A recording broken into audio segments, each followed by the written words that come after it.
greetings to you all. Thank you for your time to join us and to listen to us, to the voice of Indigenous youths.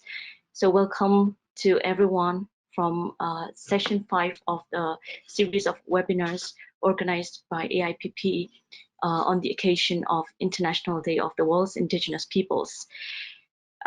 This session is the 5th one, and we will be talking about the role and engagement of youth in the Indigenous Peoples movement, looking at the past, present, and future. And we are very much lucky to have all the great speakers. Thanks go to all the speakers for taking their time amongst their busy schedules, and also to the audience, to the participants of the webinar. So before starting the webinar, I would like to remind all of us that, to inform all of us that we have a hashtag. So please feel free to use the hashtag. We are going to use hashtag Voicing Indigenous, hashtag AIPP webinar, hashtag IP's Day 2020, hashtag self-determination, hashtag Indigenous youth. So I would like to talk a little bit about how this webinar will be going. So I'll be talking about the background information of the session objectives, and I'll be introducing the panelists. And that session will be followed by special remarks from Susan Viche from Unesco. And that will be followed by a presentation from our honorable speakers from different regions within Asia. And that will be followed by question and answer session, which will be 30 minutes. And the next session will be recommendations from the speakers. And that will be followed by sum up session and closing by the moderator. So before starting, I would like to introduce our speakers we have today. So we are very much lucky to have Sue Viche from UNESCO Bangkok office. Dr. Sue Viche is the UNESCO Regional Advisor for Social and Human Sciences in Asia and the Pacific based in Bangkok. She joined UNESCO in 2006 and spent 8 years in Samoa as the Social and Human Sciences Program Officer, working on a range of projects with youth, social inclusion, bioethics, creative industries, and education for sustainable development. In 2014, she transferred to the regional office in Bangkok and is working on youth, sports, social inclusion, global citizenship education, and bioethics projects across the region. She is a qualified teacher and trainer and founding principal of FNQ Training, a community-based TVET organization working with Aboriginal communities and the unemployed in North Queensland. Thank you very much, Sue, for taking your time to join us. And next, we are very happy to have Ms. Lin Lin Su, Director of International Development, Papua Indigenous Peoples Association, PIDA. Sushin, indigenous name Aidu Mali, is a young indigenous civil engineer and rights activist from Papua community in Taiwan. She is the director of international development of Papua Indigenous Peoples Development Association and the general secretary of Central Taiwan Pingpu Group's Youth Alliance. She's representing focal point of East Asia region of Network of Indigenous Women in Asia since 2019. And focal person of East Asia and Southeast Asia of Asia Indigenous Women's Network. She is a human rights defender for the non-recognized Indigenous Pingpu groups, who is also a PhD candidate of Civil Engineering Department in National Chi Nan University. She works with the programs of Sustainable Development Goals, healthcare, land rights, disaster management, and climate change issues with Indigenous groups, local government, Indigenous NGOs, and Taiwan Youth Climate Coalition. She has distinguished herself as a conscientious and energetic pioneer in the fields of culture preservation, Indigenous issues, also disaster management. Thank you, Sue, for joining us today. And next, we have Mr. Rajendai Baryam from Naga People's Movement for Human Rights, Northeast India.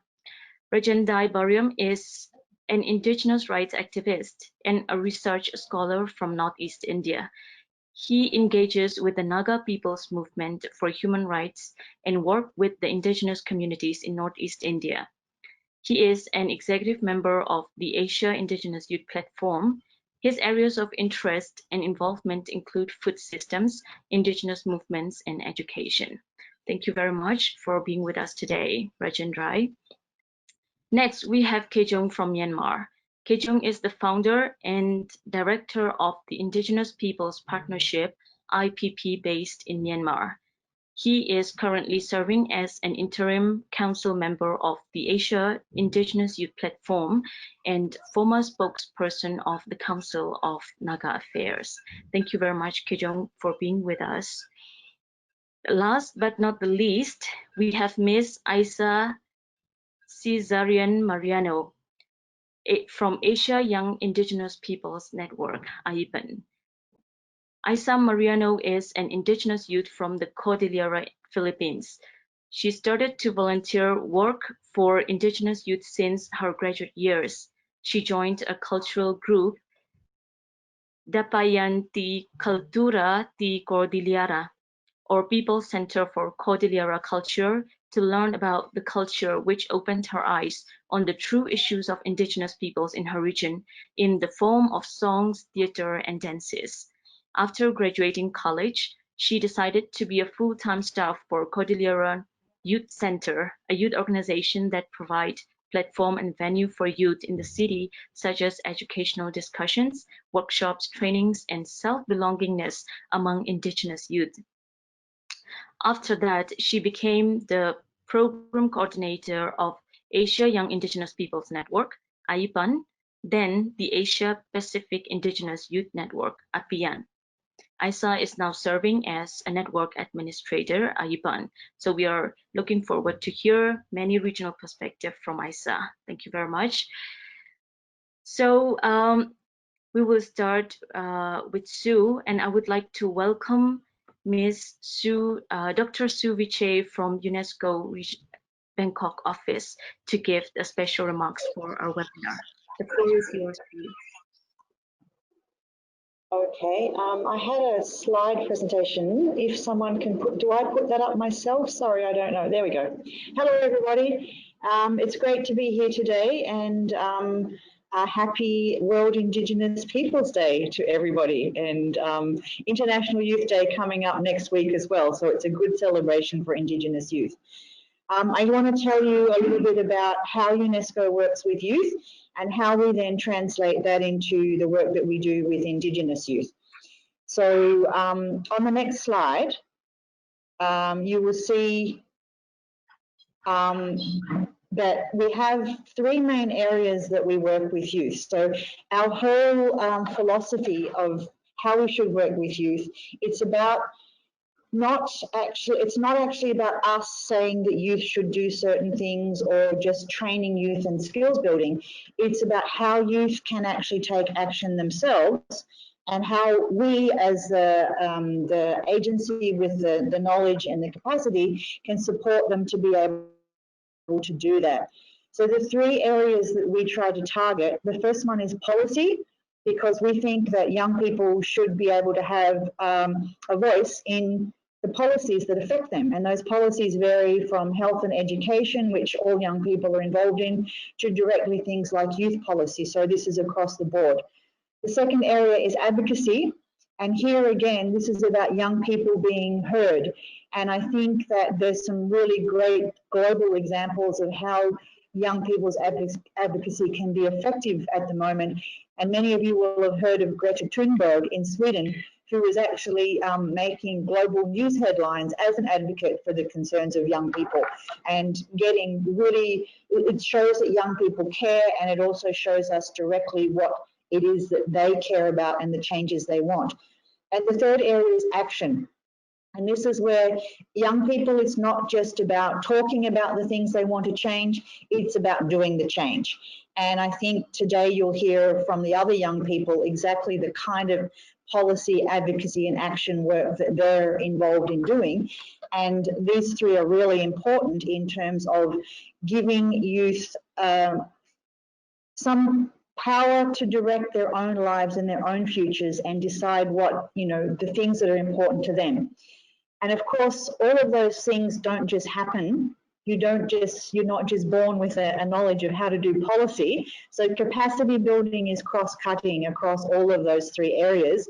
And a lot of what we do with youth is trying to give them the knowledge and skills to be able to be effective policymakers, advocates, and take action. So the next slide, please.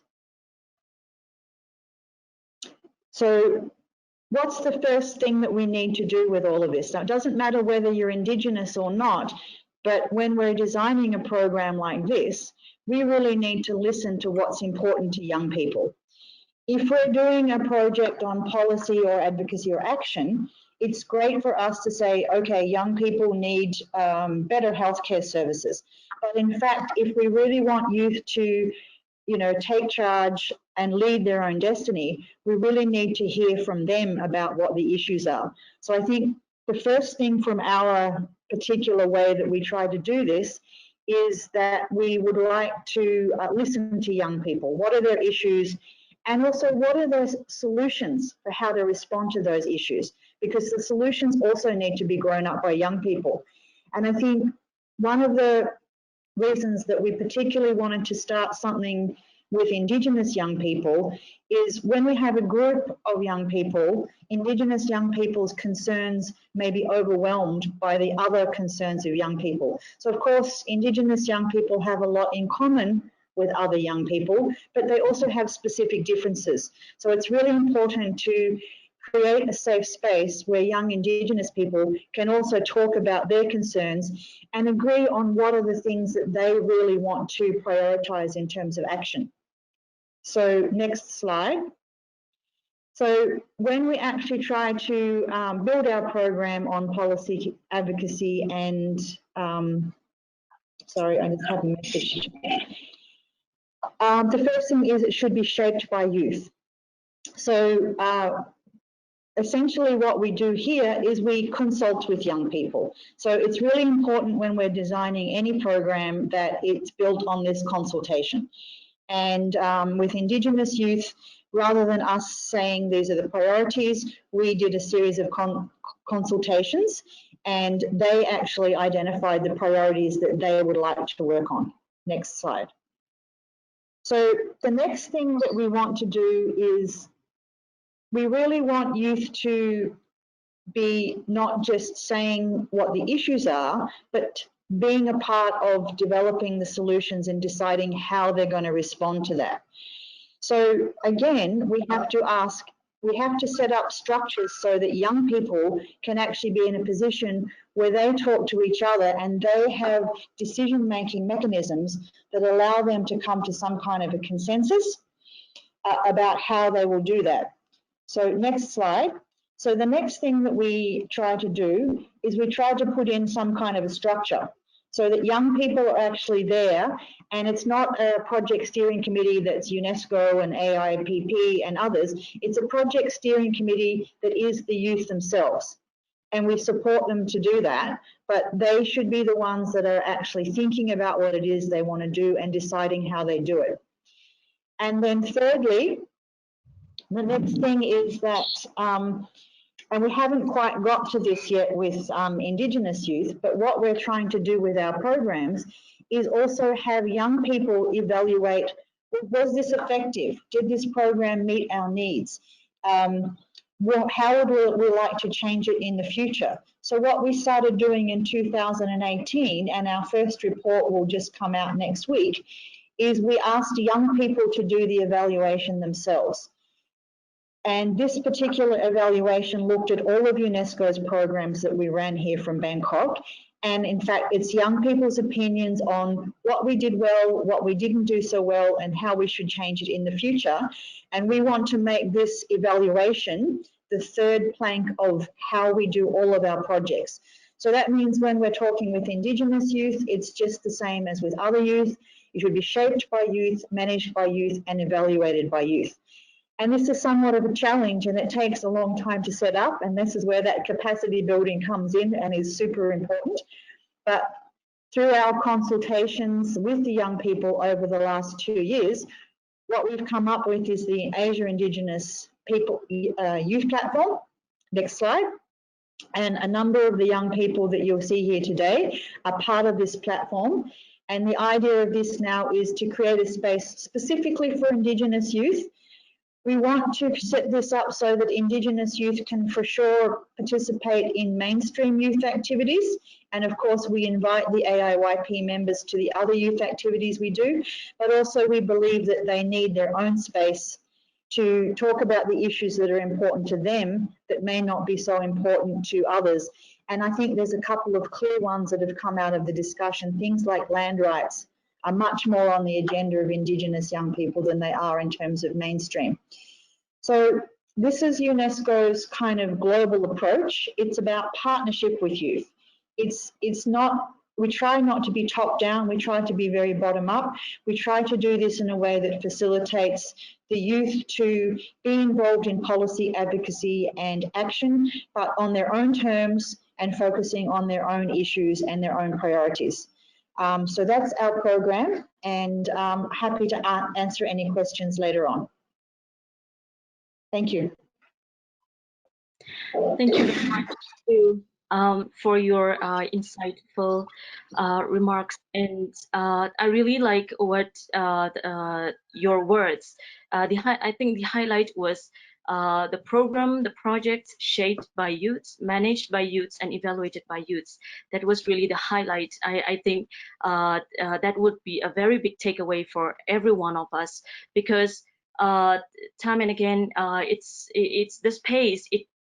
It's about giving decision-making space for youths, for the issues that are impacting them and all the work that are impacting them. So thank you very much for the great remarks. And also, I would like to take the opportunity to thank you and your team for the generous support for the establishment of this Asia Indigenous Youth Platform, which has become alive now and start to operate now. And we are really very much looking forward to your continued support. And thank you very much for your time and for the great remarks. Thank you, Sue. So next, we are going to hear, we have heard about how the UNESCO is working towards the issues relating to Indigenous youth. And now we are going to hear the ground situation from Indigenous youth leaders. So we are very much lucky to have all these great leaders in their respective communities, not only in their own communities, but also leading at the national level and regional level youth platform. So our speakers are going to answer the two main questions that we have.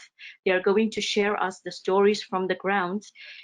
First, what are the challenges that Indigenous youth are facing to be in the leadership roles?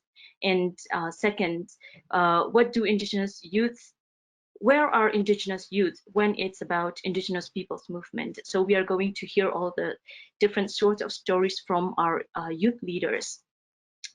The reason why we have, as AIPP, the reason why we have thought about having this particular this panel on particular youths is that in Asia, the whole Asia, 1/3 of the indigenous populations is estimated to be Indigenous youth. So the role of Indigenous youth is really important to bring these movements to be successful. But actually, in most of the countries, Indigenous youth are lagging behind opportunities and space to showcase their capacity and leadership.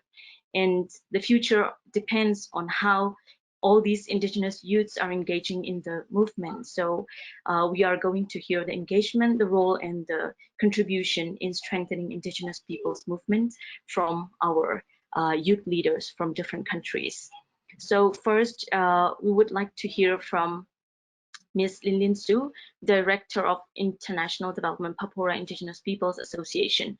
I also would like to request Sue to not only share the situations, but also give the recommendations, because I would like to invite everyone to join me in congratulating our sister Sue Sin from East Asia for having given birth of a very handsome, healthy baby in the past few weeks. So I would like you to all to join me in congratulating her, and also thank you very much, Sue, Sister Sue, for taking your time to join us.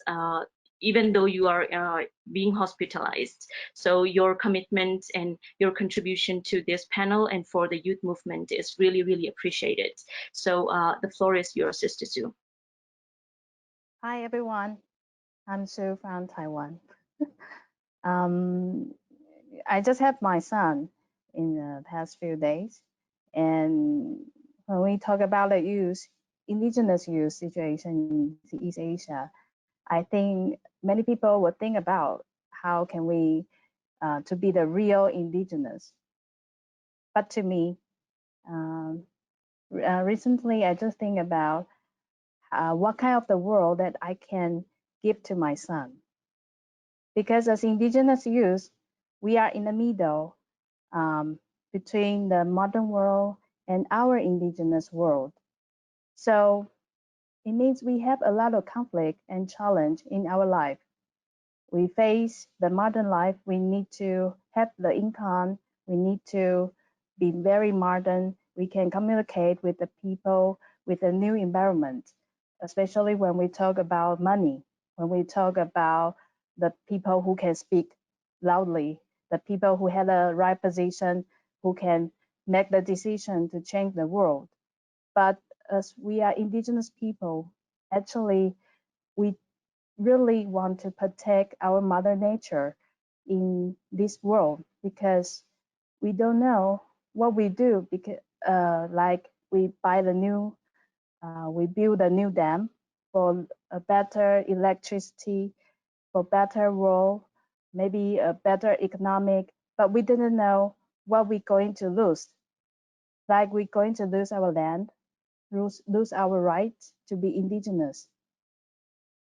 So as an indigenous youth, like me and my team in the Southeast and in East Asia, in Taiwan, many people who are indigenous youth try to um, try our best to bring the new things and new thought to do the but don't break our traditional rules to make things better. For example, like me, as you might say, I'm the civil engineer in Taiwan, and I also engage in the climate change issue. But if you know the mathematics and the science, but doesn't mean you know how to be indigenous. It doesn't mean you are following the traditional rules to protect the rule. So to me, actually, you act a different way from other scientists. I bring our indigenous rules, like our traditional knowledge, like the way how we build our relationship with others and build our relationship with our mother nature together into the people who work as scientists in the modern world. I try to bring our voice and try to make them understand why the indigenous people are so important and why our traditional ways, maybe they think it's old rules, but it's really important for people who live on the earth for 1,000 years. And we still keep our earth, Mother Earth well. But it also means when we talk about the decision making, people who called indigenous people, especially the youth, we are not in the position who can speak loudly and make the main decision in our traditional society, even in a society now. But it also means who we are the bridge who can bring the new things and bring the old things together and make people more understanding the people who are indigenous youth. And the main challenge is that um, as in the traditional youth in a position who try to learn all the indigenous society, and rules. But we are not allowed to speak loudly when we have some problem because the elders always teach us you have to learn and listen and try to follow. But the world now changed a lot. Not everything we should follow step by step. If we follow, but maybe we will spend a lot of time and then we lose more than we think. So the problem is that if we want to do the movement, when the youth and the youth organization we want to involve in the movement, what can we do? So the problem now we raise here, but when we talk about the experience in Taiwan, like my team and my partners, we are trying so hard to be the one who try to communicate because when the elder in our community, when we face some challenge like people who try to destroy our environment and take the rights away, and then we are the one who go to school and then we can understand what they are going to do. So we bring the new message to our community to let them know the situation and the results if the people who don't care and who don't understand what the people who make the main decision. So we're going to be the bridge to let our elder to understand what's going next. And then maybe we cannot make the main decision in our community, but we can help the elders. We can let the elders well understand what's going to next. So in the movement, maybe the indigenous youth might not speak loudly in this movement, but we could make the people, I mean our elders, more well understanding what's going next. And maybe they will change their, not maybe, actually in my community, the elder already changed their attitude. They don't really follow the traditional way. They are the one who, they are the only main group who can make the main decision. But now they let us to join the decision making and also let us speak. And also we use a lot of different new technology like Facebook, Twitter, WhatsApp to broadcast um, all our situation and needs and all our protects and all our different idea and try to that try to move other people thought and try to let them well touched by indigenous youth. That's thank you.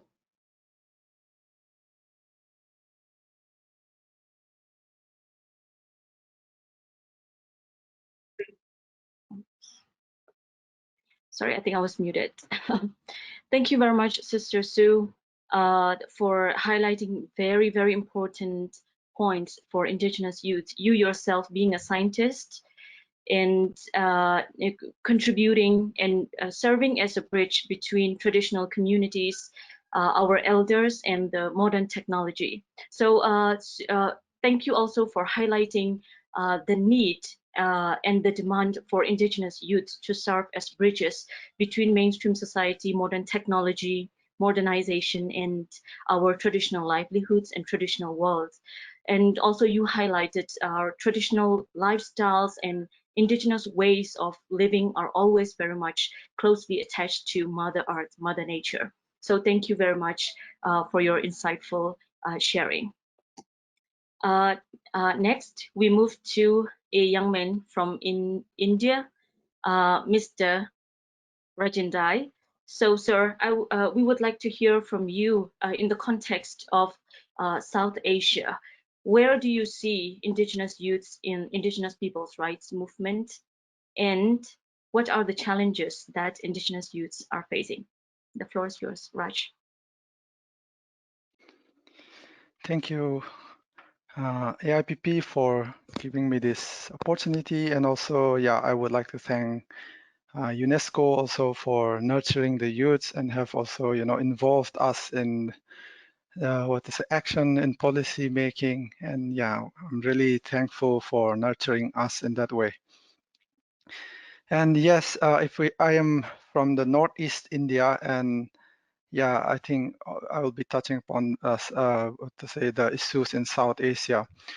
So there are, when it comes to the challenges for the youths from playing greater leadership roles in this IP movement, then I think there are so many challenges, and I think I'll be talking a lot about the challenges.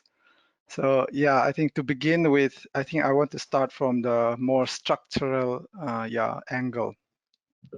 So there's a lack of support from the state on indigenous rights. And if you talk about India, then I think India does not recognize the indigenous status of the indigenous people. And the co-option or the assimilation of these indigenous people and their system that also led to a loss of identity and solidarity even among the youths, and also impedes the IP youth leadership and due to the erosion of strong ground values or identity. And yeah, secondly, even we have been politically or territorially manipulated and coerced, and the manner of how our territories and boundaries are drawn up, set up by the state often results in conflicts and impedes the coordinated action among the people. And yes, poverty, because I think when people are very poor and when people all they are because when they have to really focus on the livelihood and on the food that they have to consume, I think it's really difficult to think about long-term engagement for our real indigenous issues. And also, yeah, and also along with poverty, there are a lot of lack of needed infrastructure when it comes to education or economic, or even it comes to roads, technology that enhance people's rights and engagement with the broader IP issues. And yeah, the indigenous people, if you look at the people, then it is very diverse. There are so many tribes, and sometimes the diversity is important and it has to be preserved, but often it becomes the stumbling block, due to groupism, the tribalism and clanism that comes out of short-sightedness. And yeah, that is uh, uh, uh, a place where the youth role is very important to engage. And also, I think the a lot of the IP movement in our area would also be somehow identified with the armed movements for self-determination. And I think it captures the imagination of people but fails to relate people at a holistic and grassroots developmental grounds. And I think the idea of self-determination sometimes become very singular instead of being multiple, and instead of being grounded to the grassroots problems and realities. And yeah, I think IP movement, in order the importance about IP movement, if you look at broadly, is that it transcends political boundaries. But like I say, it often got caught up in our small issues that divide us, and that is also something that impedes the growth of the youth leadership. And the IP youth organizations also, now I'm talking about the challenges, the darker side. So also suffer from the lack of a long-term effective engagement with crucial grassroots areas, as I have said. So there's a lack of consultative or grassroots engagement and democratic participation. I am sure a lot has to do with the lack of capacity building, and also the lack of state involvement in many ways. And also, like I said, is this particularly I want to mention the lack of system that encourages democratic participation. So, which also leads to our traditional loss of our traditional values. Say, I am from the Naga community, so the Nagas were well known for their democratic nature, and long before I think we would start talking about democracy. And but now, if we look at the political situation now, then I think just recently, I mean, the issue of ban on dog meat, which is a traditional practice, but the dog ban, the dog meat ban was in Nagaland was passed without any consultation. I think this isn't the best way to develop organic, youth leaders, because only with consultation, only with a democratic participation can we strengthen the movement. And yes, in many ways, I think I would acknowledge that the youth play a very active role in the social units at the villages or in the localities, but like I say, they need guidance, they need a much more coordinated, a much more systematic engagement to have a bigger impact on the society.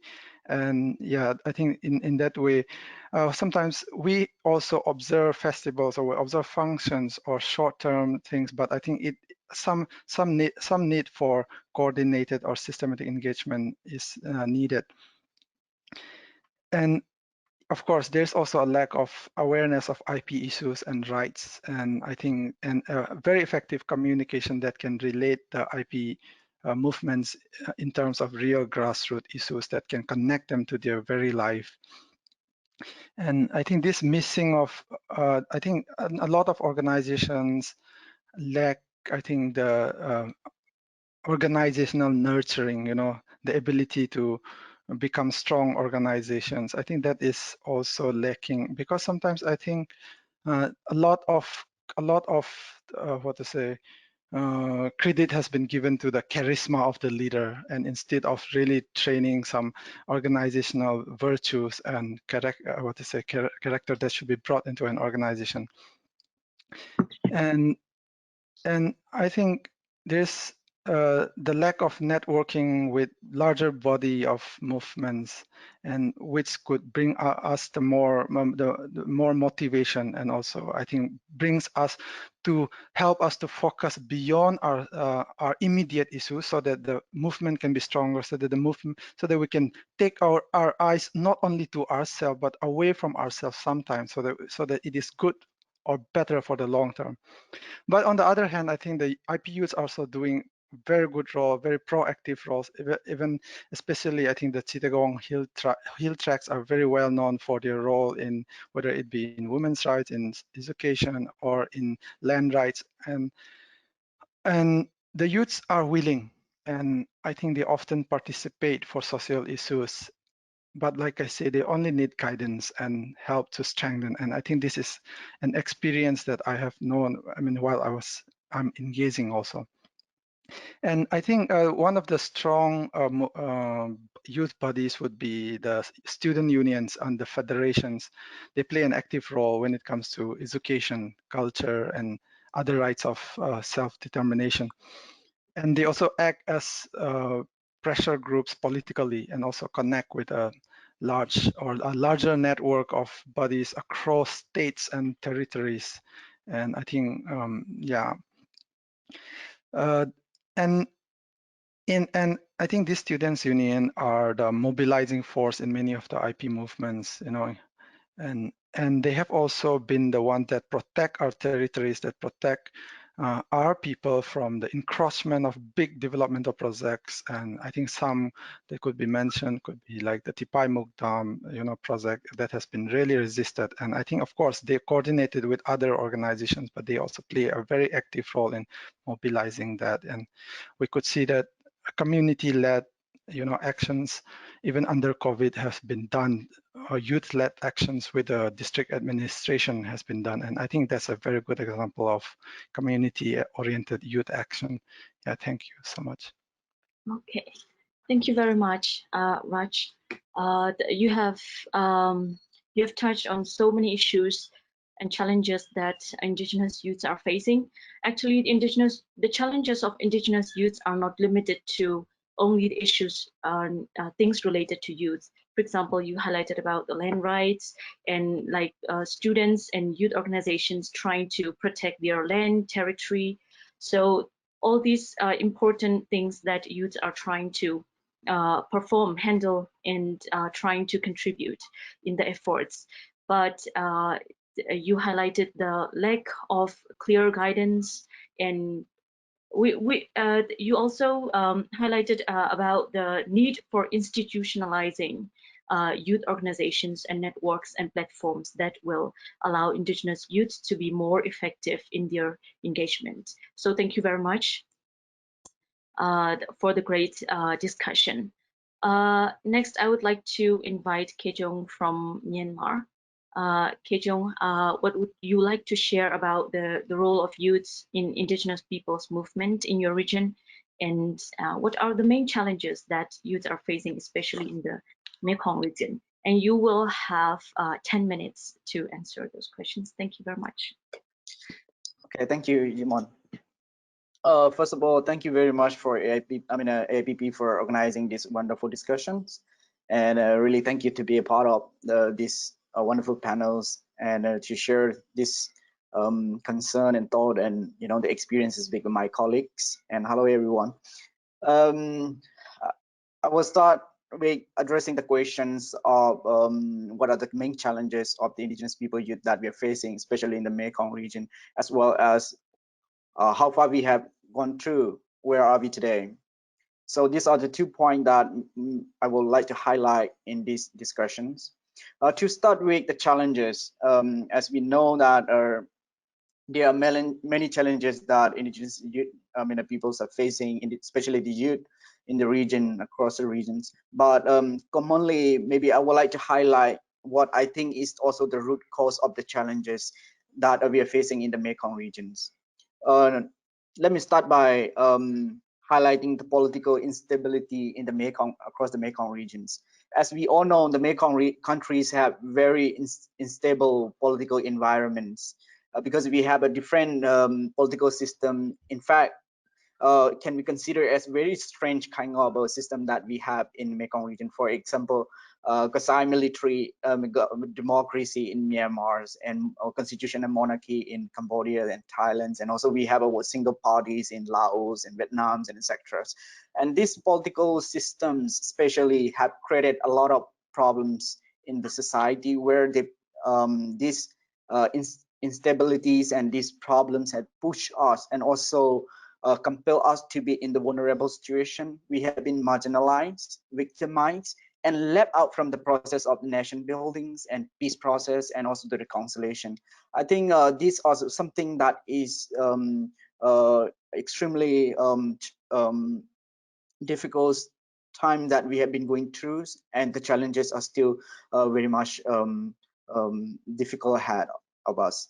And secondly, the key challenge that we also face in Mekong country is the lack of opportunity. I think this is something that many Indigenous youth are facing today, in terms of a lack of opportunity in social, economic, and political structures, and opportunities where, like other Indigenous youth across the regions, across the globe, the youth from Mekong region also face this disadvantage to grab the opportunity that which we should be having.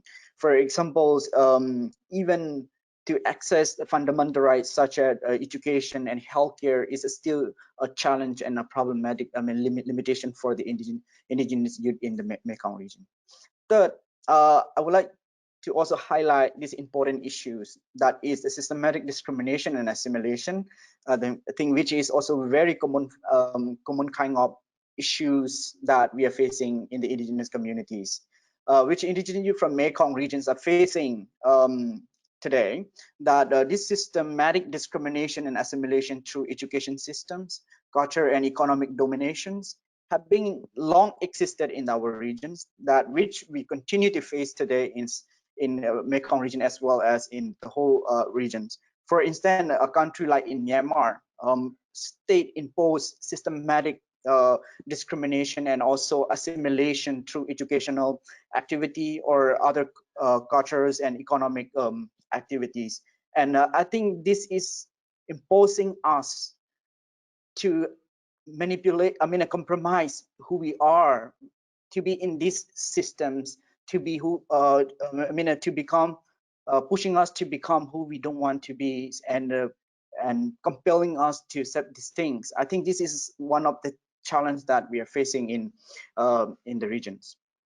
Fourth point that I want to, I think this is also another point that I would like to highlight. That is a lack of recognition of IP identities. For example, in Mekong countries, all the states have voted in favor of UN DRIP in 2007, but still today, after more than a decade, it had not been translated into the actions. When we say it have not been translated into action, which means state continue to deny to recognize who we are today. I think this have make us to be in a different position today and making us into a struggling class rather than nurturing ourselves as a leaders in the communities, whereas they are pushing us to narrow down our focus into our struggle rather than participating in the larger decision making in public and political life in the regions. And the fifth challenge, the final point that I want to make is not only the state and the system, the political system or the environments that we are seeing today, but I think we also need to look at, realize and also respect our indigenous people's struggle itself. Why our focus have become so much narrowed down into like Raj says, singular form of self-determination. I think today we really need to look at how our communities and the leader itself have nurtured us into these positions. And when we are in our community, the way how they nurture the leadership of these young peoples have always been into the defensive positions, protected position. Always we have been nurtured to protect and defend and promote our identity, our peoples, and our cultures. And that sense, we have been so much focusing on the protecting ourselves, whereas we have not been provided with the opportunity to lead in the broader and wider areas of leadership, be it in our communities or outside of our communities. And I think these are the five main common challenges that we are facing in Mekong regions. But on the other hand, indigenous youth in Mekong region also continue to struggles to overcome these challenges. We are fortunate to have different communication system that we are having today. Though it had been difficult in the past to build a solidarity, but it become easier for us to now to get to know each other's.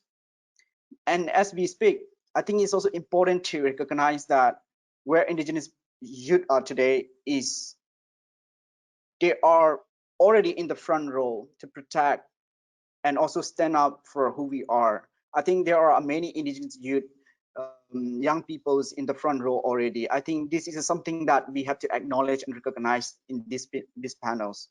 And secondly, as we are preparing to take up the leadership as a higher of the struggles, the knowledge and histories, as we know the futures of our moment and the futures of our struggles lies on this second line leadership. And I think indigenous youth are well aware of these burdens, and we are preparing ourselves to be ready.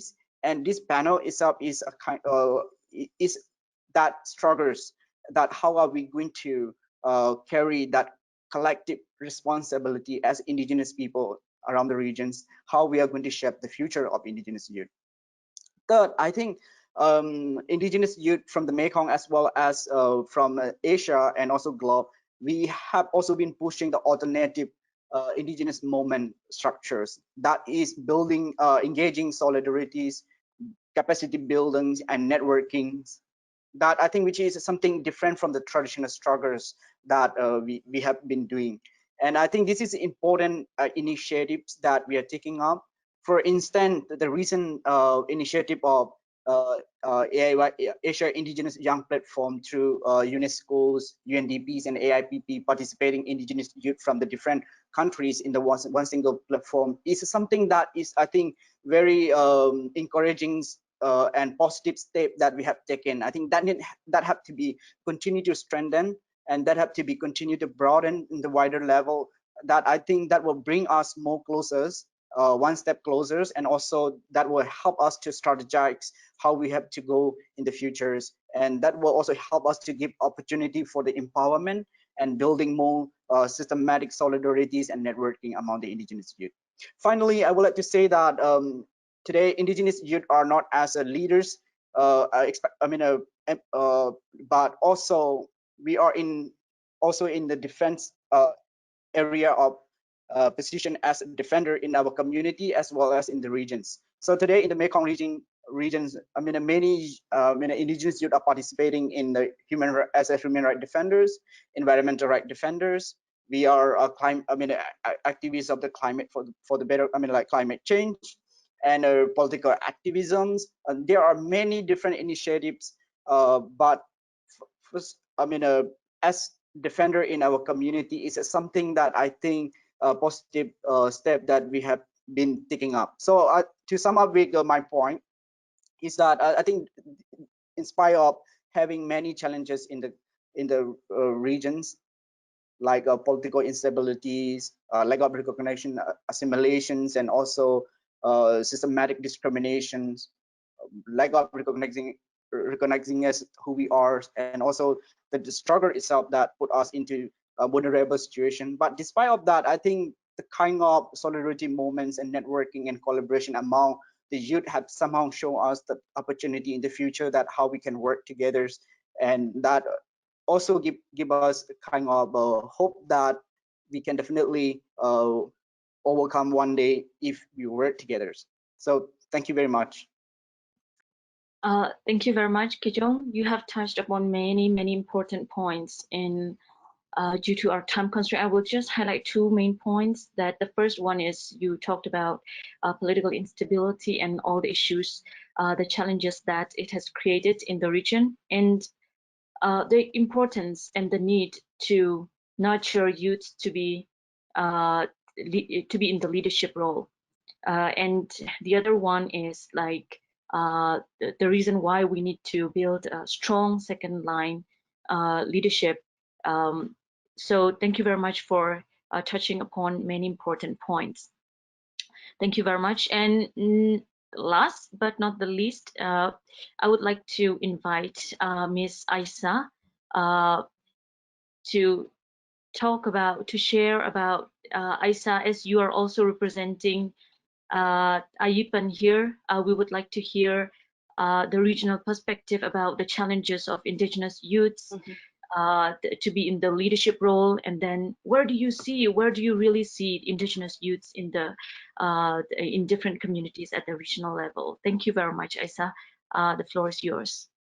Thank you so much. I would like to thank AIPP for this opportunity, as well as the AIYP and also the Asia Young Indigenous Peoples Network for speaking on behalf of them. So I would have to agree with what was mentioned by the three colleagues before, such as lack of support and lack of opportunity given by state or even fellow IPs on indigenous youth. So youth are oftentimes excluded in leadership roles on the notion that age comes with wisdom.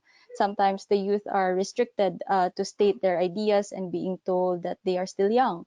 Although IP leaders have acknowledged the important role of the indigenous youth in leadership and have given opportunities, but there is still a lot that indigenous youth can offer. Also considering that we live in a patriarchal or a feudal society where in which indigenous youth, especially women, are excluded in male-dominated cultures. And this still holds true in some IP communities, but I believe some women have stood up already and are taking leadership stance. And also another challenge is on education. So IP representation in local and national governance is very limited. The common society prefer people who have achieved higher education over people who have not finished studies. So education for indigenous youth is inaccessible. Sometimes there are no schools in their areas, and oftentimes colleges, elementary, high school are found in urban areas. So IP youth would rather work and help their families instead of going to school. Thus, it's limiting to the opportunity, harnessing the skills, developing our indigenous youth leaders. Also, safe spaces for indigenous youth to organize and mobilize themselves are limited as well. In indigenous communities where destructive industries such as mining, dams, plantations happen, indigenous peoples are faced with militarization, harassments, vilification. Thus, there is the fear in organizing and mobilizing. We have to bear in mind that providing such space gives youth the confidence and also a sense of belongingness in society. So on the question on where are indigenous youth in the indigenous peoples movement, I believe that we have been part, we have always been part of the indigenous peoples movement. I say this through my experience in my local organization, the Cordillera People's Alliance, and also in the Asia Young Indigenous Peoples Network. So when AIPP was formed in 2002 during the International Indigenous Youth Conference, it was in response to the increasing globalization and the increasing challenges on indigenous peoples at home and around the world. So in this conference, the youth shared common issues to which resolved to work towards the establishment of a network in their respective regions while strengthening their local organizations. So this in itself displayed the strong presence of indigenous youth not only in their local organizations, but in the regional engagement, as the need to organize movements in defense of their ancestral lands, assertion of right to identity, and even culture.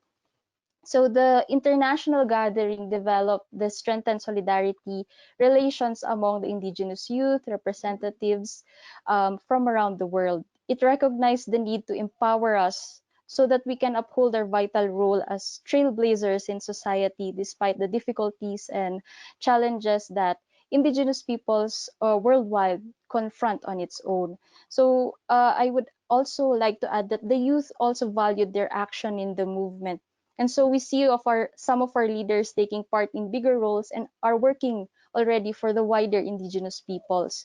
Their passion while they were indigenous youth transcended, and it's an inspiration to see the work and be able to work with them now as indigenous peoples human rights defenders.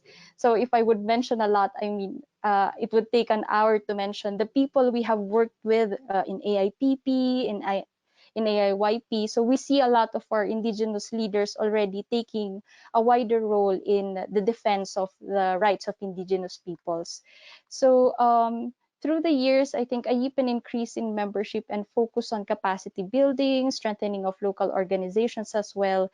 And it is worth mentioning that there are already existing indigenous youth organizations that were created and built before us. So, for instance, for me, I worked as a cultural activist before starting working here in AIPN. So you can see the different focus of our indigenous youth organizations. Some are focused on indigenous people's rights, others are focused on the preservation and continuing passing of culture and indigenous systems. Some are very well versed in community organizing, in education, indigenous children, and others. So how does the indigenous youth do this? They do this in a lot of form. We know that we are at an age where we are very active, we are easy to learn, we are very much motivated, artistic, passionate, so that we do some of our campaigns, and we see our campaigns through songs, dances, theater productions, poems, handicrafts, and others. So this now represents that indigenous youth recognize the collective power. They stand in local issues and struggles as well as actions made on the ground, be it in the form of workshop, protests, online engagements, as what we are doing now, and sharing it to others makes indigenous youth in further advocating the rights of indigenous peoples. I think that will be all on my end. Thank you.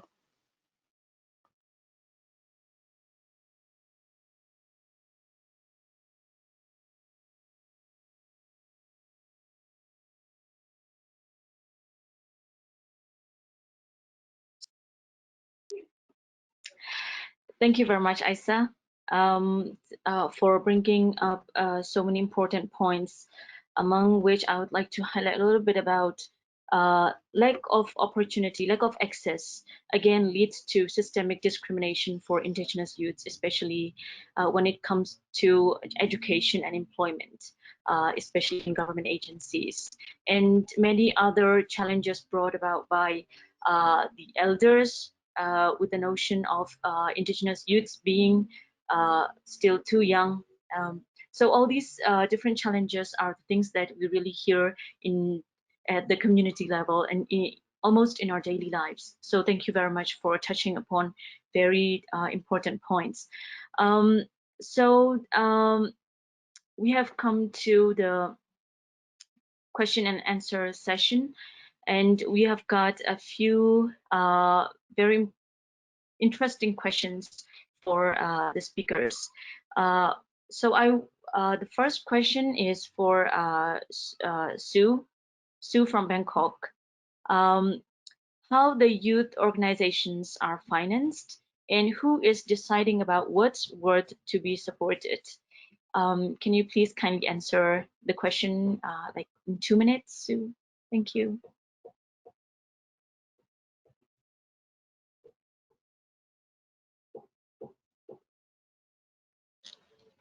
Sorry, had trouble finding the microphone. It's a very good question. And the thing is, with all kinds of work like this, finance is somewhat ephemeral, meaning that there are little bits of money, but there's very little ongoing longer term money. So sometimes you can access a little pot of money, but it will last for a year. And other times, you know, it's very difficult. And I think the first thing with youth action is there is so much that young people can do without money. And I think all of you are a demonstration of that because, so firstly, I think, you know, there's two aspects to this. Money isn't everything, but money is important. So what can you do without money? And secondly, raising money is always going to be an issue and an ongoing task that you have to do because each pot of money is only going to last for so long. So UN agencies, for example, are not donors. We provide technical assistance, which we can put money into, but donors essentially come from government and the private sector. And so I think building relationships in your community and with local companies is really the only longer term sustainable way to continue to raise money. I hope that answers the question. Yes, thank you very much, Sue. Thank you. The next question goes to Rajendai. You have two questions here. The first question is, how do you think you can keep the students active when they leave the university? What are your experiences?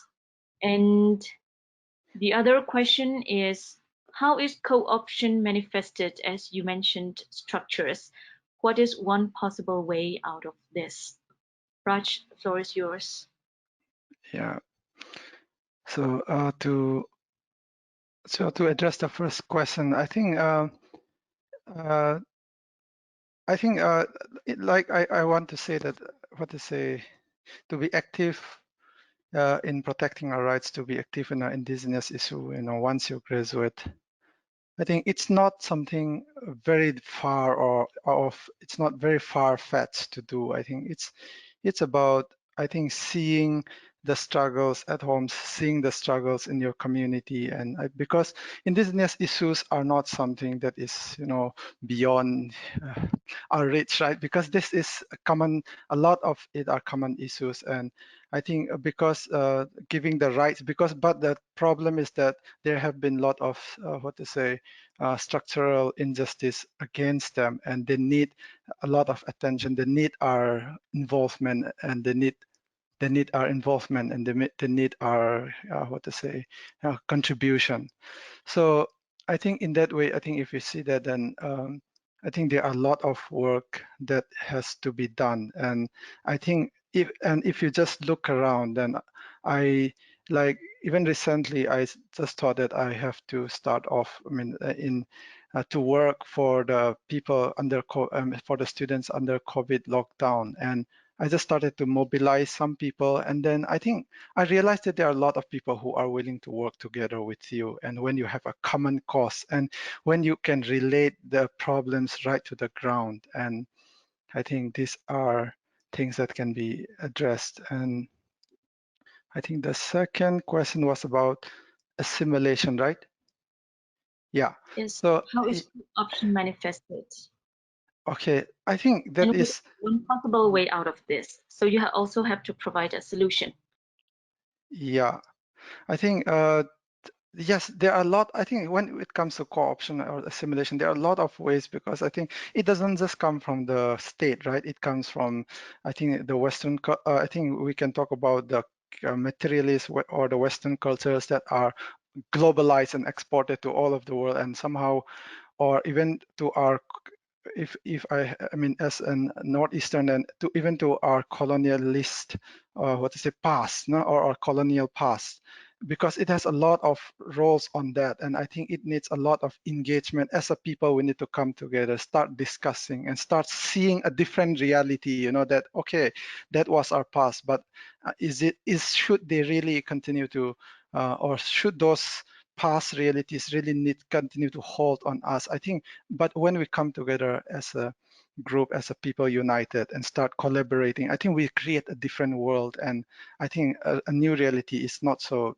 I think, impossible to be created. Yeah, yeah, but there are a lot of ways that have been co-opted through education, or through our colonial past, or through the materialist culture, or even through other ideologies, regime, especially in India. Then, you know, a lot of our landscapes, you know, a lot of our mountains have been co-opted, you know, name with, you know, the games of naming, you know, because this is not our indigenous landscapes anymore. These are some, I don't know, some what to say, mainstream religious landscapes. It's becoming so.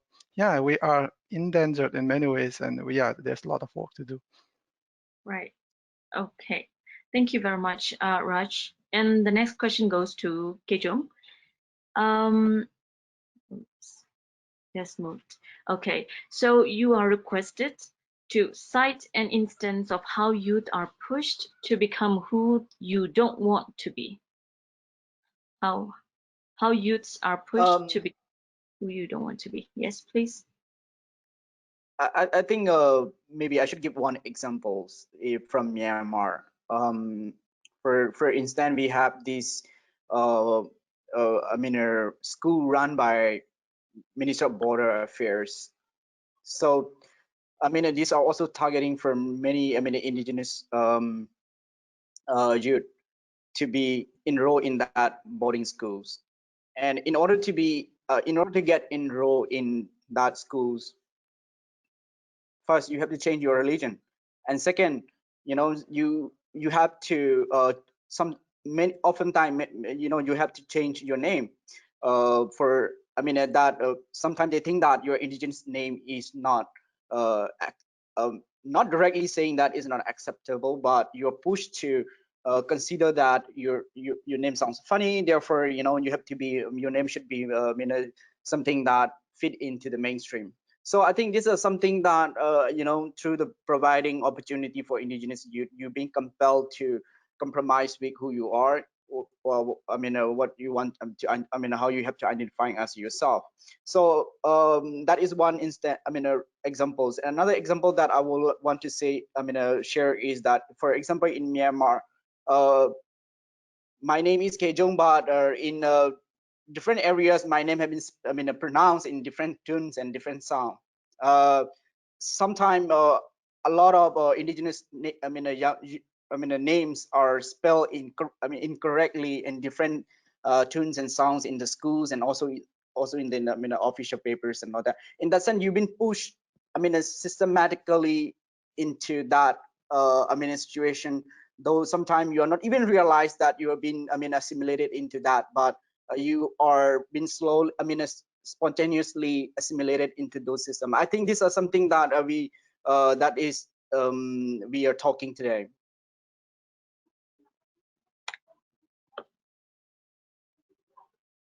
Okay. Hello. Okay. Yeah. Thank you, Kejong. So the next question goes to Isa. Isa, can you share a little bit of your experience as a cultural artist and worker in relation to contributing to the indigenous movement? Thank you. Yeah, so thank you. I started working as a cultural activist when I was still in high school.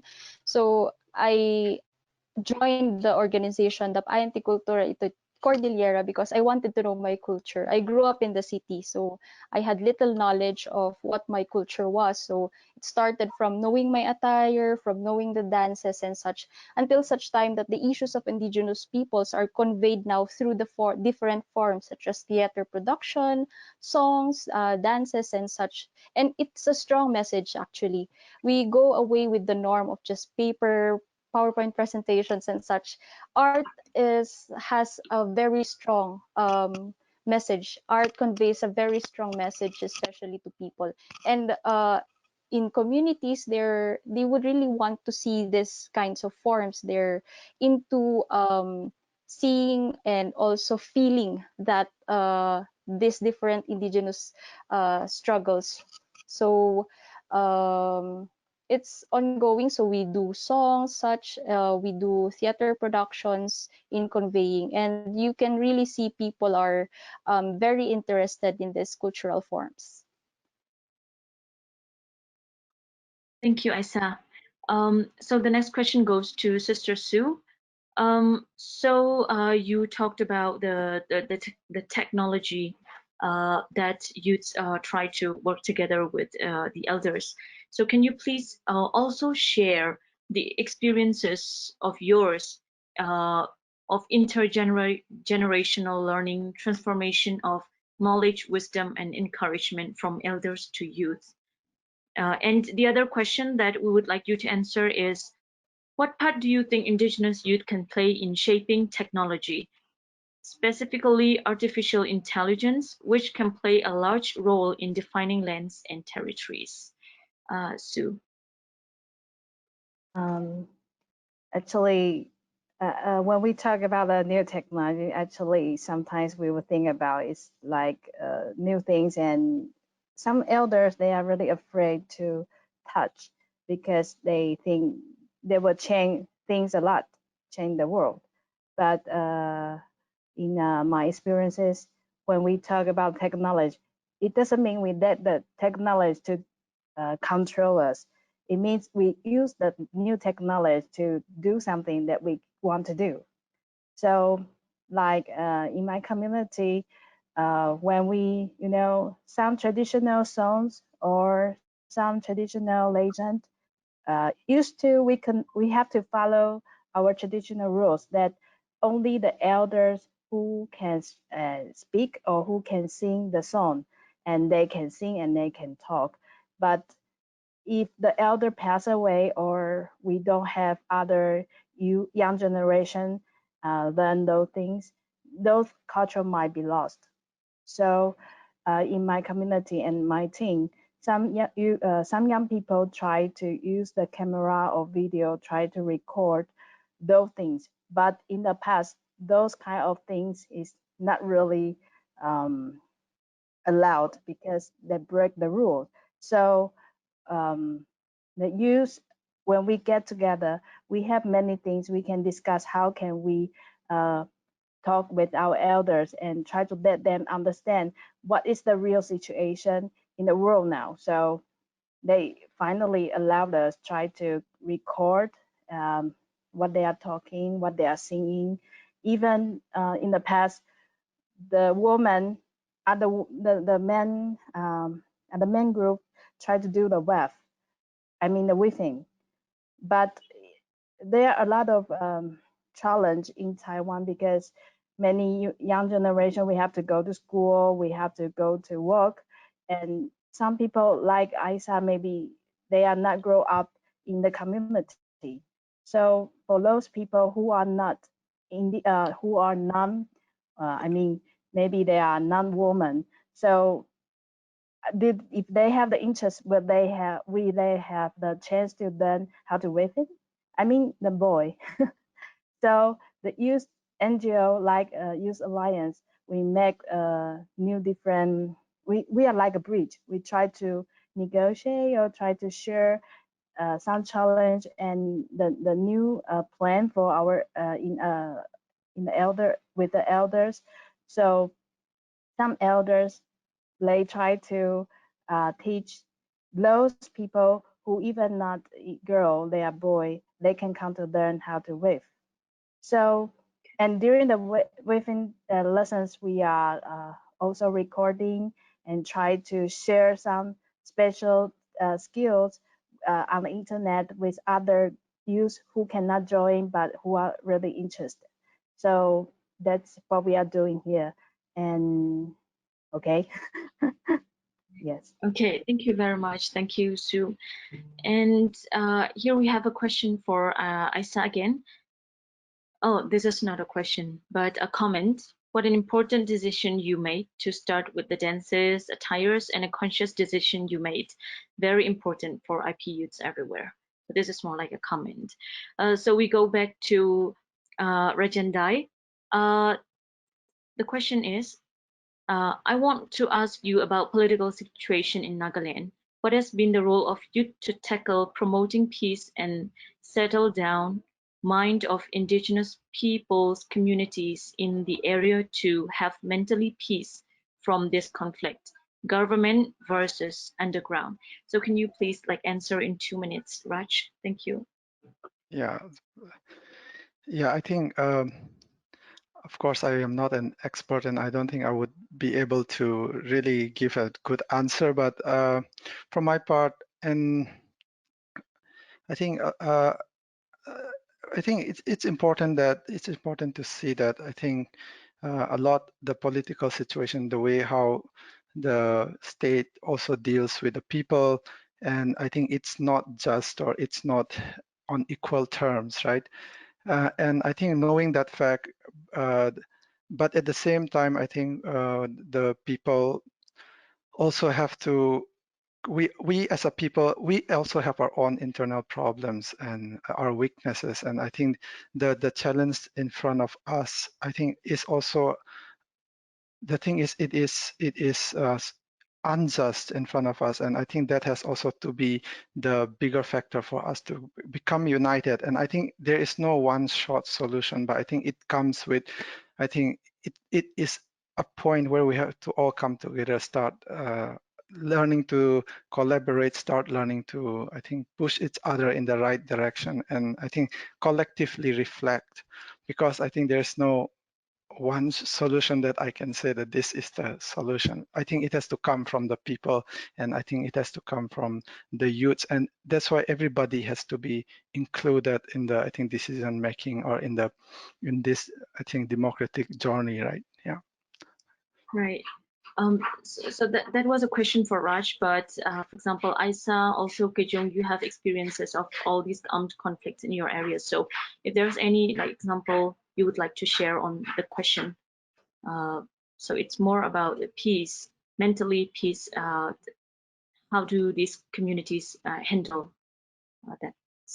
that issue? So if you would like to share anything on that.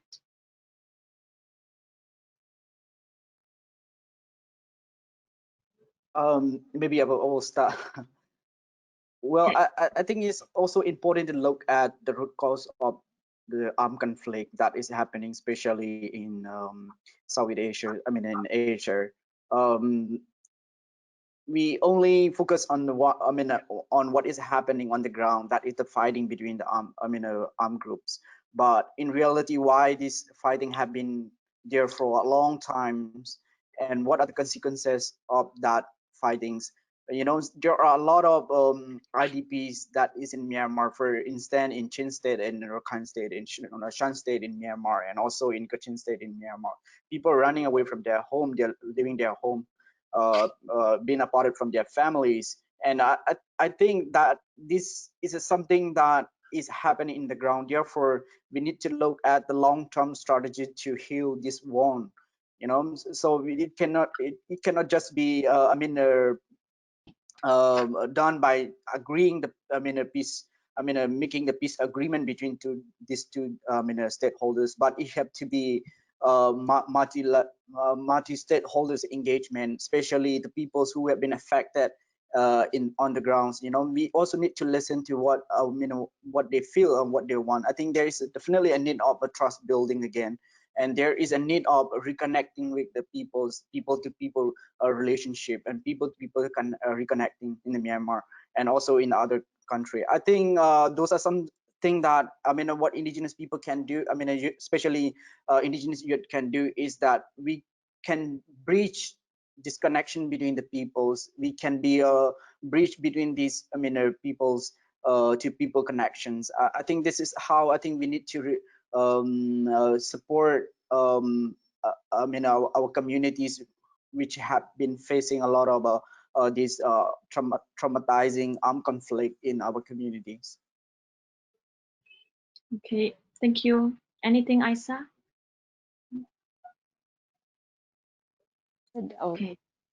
So I think here in the Philippines, the armed conflict is becoming worse, and even non-government organizations and civil society organizations are branded as terrorists or rebels and such. So what we demand from the government is to continue the peace talks between this armed rebel and even the Philippine government, because indigenous communities are harmed in this armed conflict. So they are being displaced, there are killings happenings, and the innocent lives of our indigenous communities are threatened. So it's really continuing, and it's really felt right now.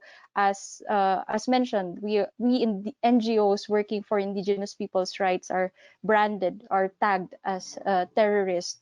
Well, in fact, what we are doing is for protection, defense of our ancestral lands, and protecting our indigenous peoples. Okay, thank you, Isa. So the next question is to Susan. So how do you see the future of Indigenous youth engagement with the impacts of COVID-19 pandemic in Indigenous communities? So UNESCO also recently conducted a small survey with Indigenous youths. And yeah, Susan, please. Yes, so we've been doing some research by collecting information on how Indigenous young people are being impacted, but also on how they're responding. And I think that one of the things that was very clear with the Asia Indigenous Youth Platform is that everybody wanted to refocus their efforts to be directly supporting to their local communities. And I think that this is a very strong aspect for how Indigenous young people can play a key role. So I think in the next couple of days, we'll actually be launching a small grants program to help young people to get a little bit of financial support to do that. I think that this is really important because young people have a lot of energy, and one of the things about COVID that's quite different from a lot of the other issues that we face is actually new to all of us. And we need to be able to innovate and come up with different ways to deal with it. The traditional ways of what we've been doing to provide healthcare, to provide education, etc., to some extent, they don't work in this particular situation. And so I think youth are in a really good position to come up with some local solutions for their communities, which will all be different. And I really hope take some really good actions to show their communities the kind of things that they can achieve as young people. Right. Thank you very much, Susan. And to Mr. Kejong, out of the 5 challenges you talked about, you stressed that youths are being taught to protect and be defensive about Indigenous issues, but are not provided with leadership qualities. Any recommendations or idea about how leadership qualities can be fostered to the I think we need to first look at the inequalities between the youth. Even among the youth, especially between the indigenous youth and the youth from the mainstream, in terms of accessibility to information, educations, and other privileges that is essentially required for the youth to become leaders. I think that is something that indigenous youth need to struggle to achieve or attain those privileges to have the equal privileges to be in the leadership competitions. But again, if we look at our communities, I think we have to understand the position of indigenous communities in Asia, that we have been threatened in terms of our identity and our existence and who we are. and we have been, the work, the kind of challenge that we have in the community is that we are afraid of being assimilated into the system that which we are not from, and that can be culturally, politically, even economically. So therefore, our focus have been mainly on the defensive, as I said earlier. Therefore, we also need to open up and find our alternative approach and strategy, that how we can be also play as peoples in the broader level of a playing field. That I think through the empowerment of the indigenous youth, getting equal opportunities in terms of education, economically, and also in the political life. I think through those systematic capacity empowerment programs and capacity buildings, bridging between different stakeholders, and also the trust building among the people itself is essentially important for us to youth to open up this, nurturing how to lead a community, how to lead the countries, how to lead the peoples where we are. Okay, thank you very much. So due to our time constraint, we have a few questions left, but we have to go ahead with your closing remarks session. So each of our panelists will get 2 minutes each to give your final comments. So in your comments, I would really like to request you also to answer, if possible, to these questions which are left. The first one is, what do you think are support mechanisms that we need to prioritize in order to strengthen the role of youth? And the other one is, Indigenous peoples youth have unlimited challenges, but challenges comes with opportunities too. But how can we face as at the Asia region? And particularly to Ms. Sushin, how the elderly in your community think about some young Indigenous peoples with third gender, LGBT. How do you effectively change the thoughts of all people toward this problem? So these are the questions left. So kindly, if possible, please answer in your closing remarks. So now is the floor is yours, and I would like to invite Susan to give your final remarks.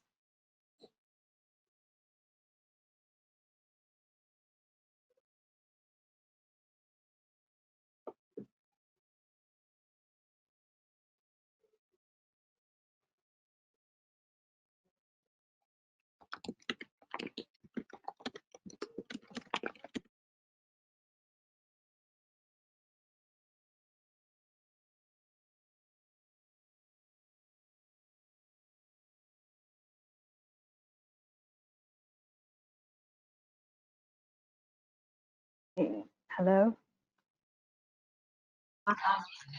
Okay, sorry, the system wasn't letting me unmute. I apologize for that. So I think you'll all agree with me that we've had some very impressive young leaders of the future giving their views on some of the issues and things that young people are facing, and also some fantastic examples about how young people are adapting and doing things that will change the future, I think, for Indigenous people. I think one of the key challenges that we actually still face with the network and possibly with all of your work is, how do we reach out more widely to young Indigenous people to involve, to have this come out down to your community levels and be something that can be a real movement to involve a lot of young people. And I think this is really the challenge for where we're going with the network next. And COVID, of course, doesn't help because it doesn't allow us to connect with each other in person and do a lot of these things. So I think for us, my recommendation on the next phase of what we need to do is to strengthen those links back with the communities and build the network from the ground up, with a lot of young people being able to have opportunities to participate. And thank you for today. It's been very, very interesting.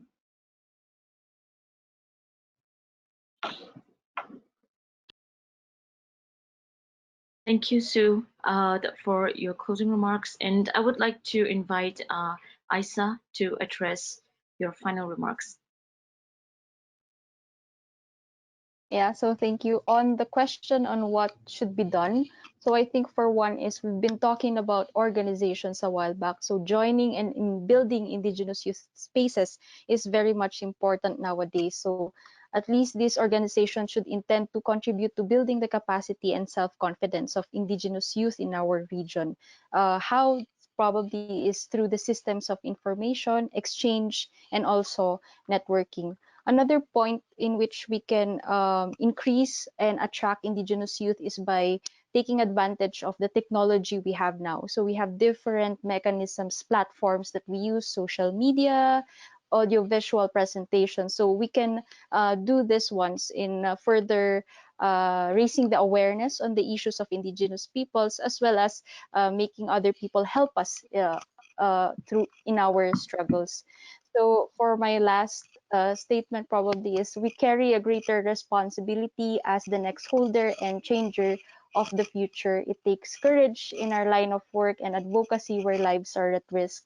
It takes passion and motivation to be able to stand with the oppressed and marginalized and join them in their struggle. So it takes collective power to be able to achieve a significant change. So thank you everyone for this opportunity. Thank you very much, Isa. So I'd like to invite Sister Sushin to give your closing comments.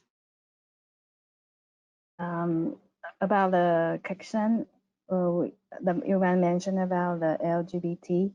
Actually, I would like to encourage everyone to you have to know gender is not the limitation to make yourself where you are. In populous community, we respect everyone, even you are LGBT or you're a girl, you're a boy, anyone, you can to be yourself because we are indigenous people. In indigenous society, people are people. People are those who we are. So we don't need to worry about any issue about that. Maybe some people will discuss about the attitude of the elders, what they're thinking about the LGBT. But in my community, we are not really facing this problem because we respect people and who they are, because who they are from what their attitude and what they can do for the community. And here I would like to encourage all the audience, no matter you are used or not, because even you are not used, but you used to be used actually. And we are going to be the elder in the future. So we are learning, everyone is learning by every step in our life. So what we are doing now is a very, very important sample for the next generation. Even those who call elders, you are our sample, you know. So when maybe youth is not really the men generation to make the decision, but what you are doing and what you are showing to us is a very, very good experiences for us. So as indigenous youth, actually, just like what I mentioned before, we are not only the bridge between the elders and the young generations, but also we are the link for the people who are non-indigenous and indigenous. It means we are the people who can talk, and we are the people who can communicate, and we are the people who are willing to listen to each other. So this is what we should learn, how to use many different ways like social media, or try to have a workshop, or we have projects, but every those ways are the things that we can make people to well understanding us.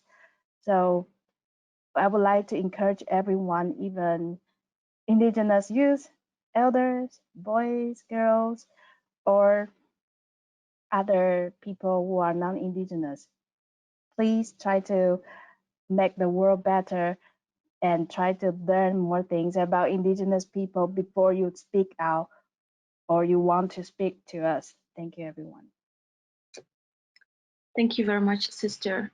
Now I would like to invite Kejung to give the final comments. Thank you, Jimon. I would like to sum up with 3 points.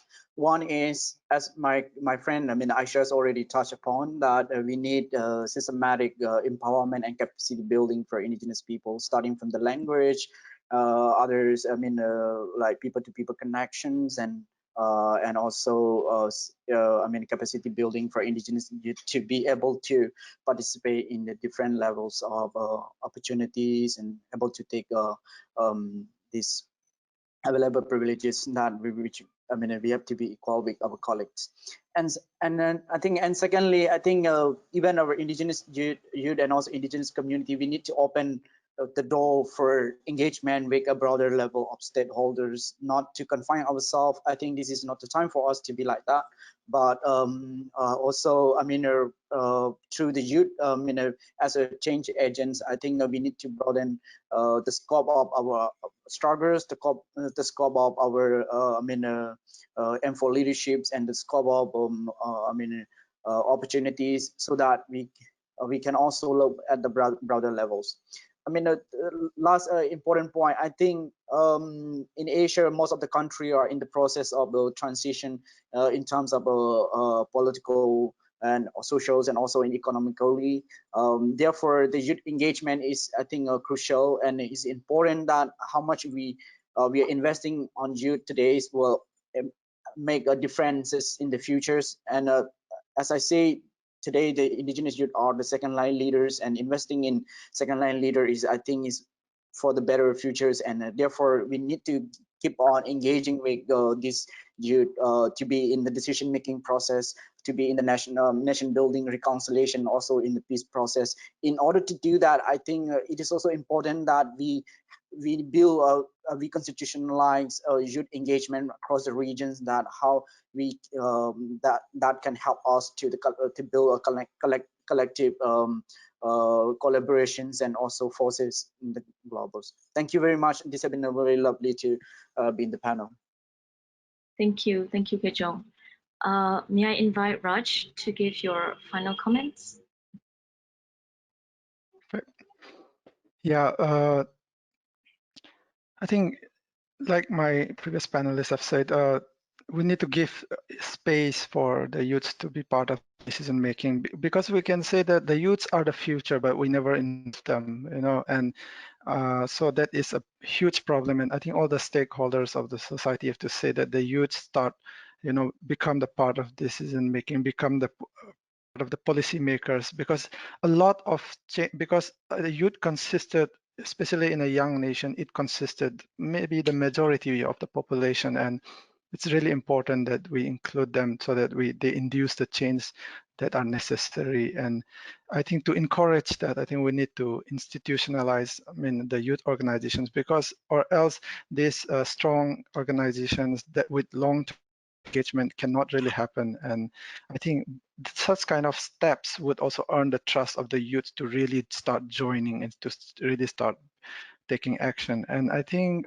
we need this collective support and networking also. I think transboundary to strengthen the collective network, knowledge sharing, and because I think without this, we start to tend to become narcissistic, and I think we lost the movement. But I think when we are in connect with a larger movement, with a larger body, I think we can take help and strength from one another. And I think maybe the other point is, I think we have to help identify the youth movement, the IP youth movement, as part of a larger human rights movement.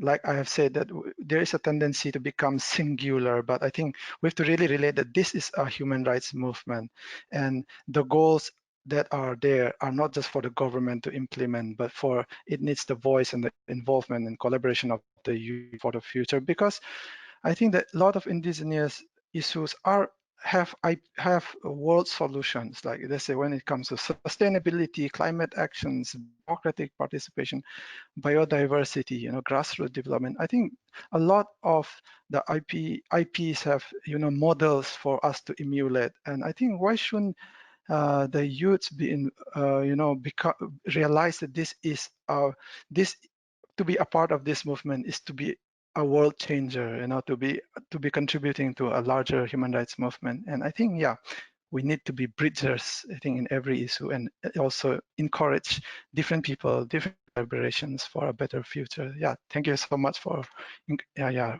including me to be a part of this panel. Thank you very much, Raj.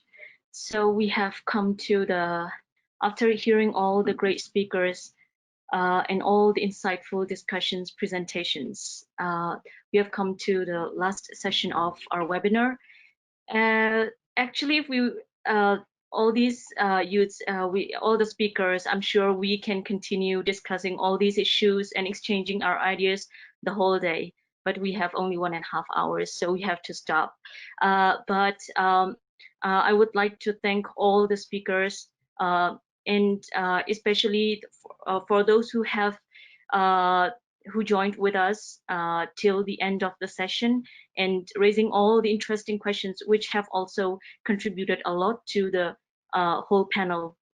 Again, bringing the different issues that we tried to cover. So thank you very much for your efforts, and also to the audience, and for those questions that we were not able to touch upon and answer, that will be posted to AIPP's website, aippnet.org. So please stay tuned for the questions, for the answers for your wonderful questions. So thank you very much. So before summing up, I would like to acknowledge to all our members, AIPP members and networks in all the 14 countries who have contributed a lot and who have contributed a lot in the Indigenous Peoples movement at the Asia regional level. Also by contributing a lot to the AIPP's strengthening processes. And also throughout this process, there are a number of people who helped us reach out this message that we are going to have these wonderful webinars. And thank you so much for sharing it on your social media, to your existing networks, to your friends, which have contributed a lot to this, to the series of webinars to be meaningful and engaging one. And we cannot really leave without mentioning our AIPP's regional networks, which are Indigenous Peoples Human Rights Defenders Network, IPHRDs. Many of the speakers today are also a part of, and Indigenous Voices in Asia Network, IVAN, Network of Indigenous Women in Asia, NIWA, Indigenous Peoples and Knowledge of Asia, ICBA, and Asia Indigenous Youth Network. So all these networks are AIPP's network, which it has established in the past, starting the past few decades. So all these, through all these networks, AIPP is trying to contribute all the different issues. In the movement and in our fightings in these different thematic areas. And these webinars and all the work of AIPP wouldn't have been a successful one without all these key donors, partners, and supporters of AIPP. And I really would like to mention all of them. Global Environment Facility, GEF Small Grants Program, United Nations Development Program, European Union, International Land Coalition, ILC, International Work Group for Indigenous Affairs, IPGIA, Messier, Norwegian Agency for Development Cooperation, NORAD, Swedish International Development Cooperation Agency, SIDA, Swedish Society for Nature Conservation, SSNC, Tamalpais Trust Fund, United Nations Organization for Education, Science and Culture, UNESCO, and Voice. So I hereby, also as a member of EC, a youth representative to the Executive Council of AIPP, I would like to thank all the key donors, partners, and supporters for your continued support to AIPP for the successful movement that Indigenous peoples are relying on a lot. So in order to sum up all the great discussions that we had the past 1.5 hours, looking back at the past 1.5 hours, it has been really rich and very insightful discussions and sharings that we had. We also heard from Sue from UNESCO at the regional level, and all the speakers have touched upon so many important points, but I'm worried that I might not be able to cover everything that our speakers have shared, but I would like to sum up a little bit the main points that I was able to take note. It is very also from the introduction that we have highlighted that even though indigenous youths, even though we have been talking about youth participation in decision making, indigenous youths contribution into the indigenous peoples movement, we have heard from all our speakers that we still have so many challenges in many different communities and at different levels. So it's really touching to hear that the challenges come not only from outside actors, but also from the within indigenous communities. Sometimes from the practices that we have, sometimes due to the mindset that has been existing in the communities for decades, and in some cases for centuries. But at the same time, we also have many positive points. For example, that the increasing role of youths in decision making. For example, at least in the implementation and throughout the COVID-19 period, we have seen the leadership role of youths in different, through different means. We have seen a lot, and also the speakers have touched upon the indigenous peoples' capability, skills related to technology, and how they are trying to bridge between the traditional communities that we have and the modern technology. So and the modern world. So we are like playing a role. We are seeing that indigenous youths are playing a role, a fusion between traditional life and then this modernity. So indigenous youths are also another thing is that indigenous youths are facing a lot of discrimination and challenges, not only because of the direct challenges that come, but also there are like consequences that one discrimination of one kind lead to another kind of discrimination, such as lack of access to education and social services, leading to lack of employment for many indigenous youths. And we have also come up with very concrete recommendations from all the speakers. And the first one is that we really need building capacity and platform to open space for indigenous youths to take more better role and more effective role in decision making.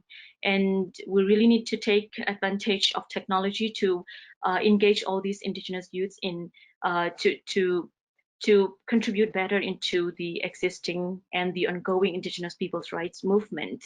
And it was also highlighted that the youths also need elders. The role of elders is very important for indigenous youths, and indigenous youths are the ones who will carry all these traditional knowledge and traditional practices into the next generation. So intergenerational cooperation is also very important for, and youths really want to see indigenous, our elders embracing the role of indigenous youths and the teachings that we would like to receive from our elders, so that we can maintain all our traditional values, knowledge, and then contribute to the world, especially because indigenous peoples are the ones who have very rich traditional practices, traditional knowledge when it comes to climate change, when it comes to sustainable resource management.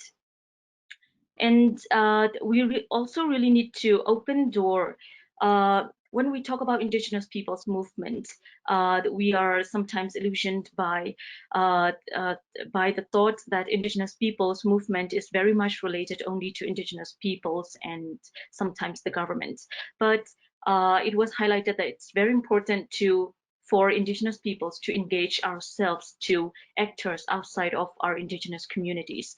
And even if we can brainwash them, it's really important to engage them in our discussions, in our struggles. And there have been many like indigenous individuals and indigenous non-indigenous individuals and communities and think tank institutions and even the development agencies, UN agencies, who have been very friendly to indigenous peoples and who have contributed a lot to these indigenous people's movement since a long time ago.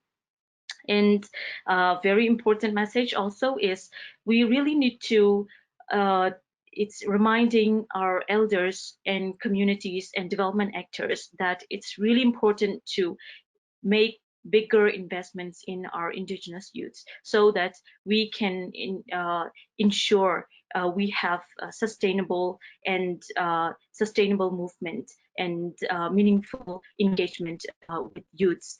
And the other one is indigenous people's rights movement is not an, it doesn't need to be an individualized single sort of movement, but we always need to remind ourselves that it is a part of human rights movement. So this is it's very important to always highlight indigenous people's human rights movement. So it's very important that will also create more space for us to really engage in many other themes that are cross-cutting, not only within indigenous communities, but also with mainstream societies. And that will also help us to engage in a wider scope with the global movement. And the other one is that we really need collective support and networking and coordinating among these different institutions, organizations, communities, which are a part of indigenous peoples movement at different levels. And the last point, but not the least, is it's really important for indigenous youths to institutionalize their movements other than like ad hoc movements. We really need to institutionalize indigenous youths organizing themselves, and we really need to create more space and then also for elders to engage with indigenous youths. So that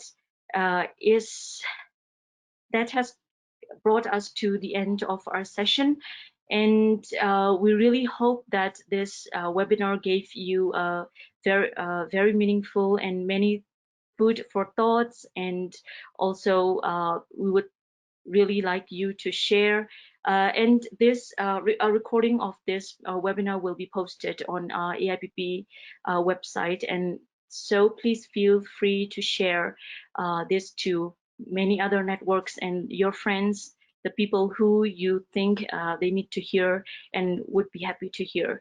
Then we will really appreciate your actions in sharing this webinar to other people who were not able to join us in this session.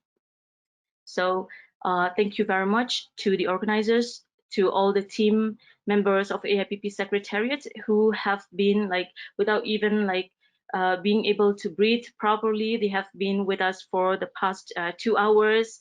They've been very supportive, and thank you very much to AIPP and team for allocating one whole session for indigenous youths. This is also showing us that you are really, really serious about strengthening indigenous youths and engaging us into the whole indigenous peoples movement. So we really appreciate and would like to thank AIPP leadership and secretariat and all the supporters, donors, and all the audience, the participants of the webinar. Thank you very much, and we wish you a very great day ahead. And after this session, we are going to, in the next 1.5 hours, we are also going to have another very interesting webinar panel of indigenous women in Asia. So we would really like you to register if you haven't, and then join us in the next session also. Thank you very much.